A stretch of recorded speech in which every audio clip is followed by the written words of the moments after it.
আসসালামু আলাইকুম, সবাই কেমন আছেন? আলহামদুলিল্লাহ আমি ভালো আছি।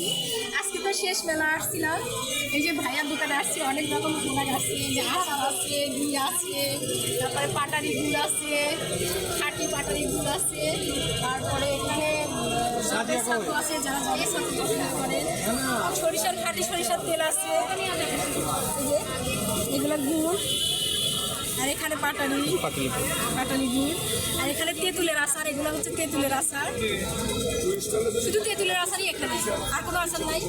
তেঁতুল বড়ি মিশানো আচার আছে। আচার মিশানো আছে। এই যে বক্সে এগুলো হচ্ছে পাটালি গুড়, সামনে তিলে কি বলে এই যে তিলের খাজা, তিলের খাজা, তিলের নাড়ু আছে, নকুন দানা আছে। নতুন দানা তাই না? হ্যাঁ, নকুন দানা আছে। এছাড়া খাঁটি ঘি। আর এগুলো অলিভ অয়েল তাই না? না, ওটা হচ্ছে মধু, চাকের মধু খাঁটি। আচ্ছা, এটা হচ্ছে খাঁটি মধু, চাকরি মধু। আমি ভাবছিলাম অলিভ অয়েল।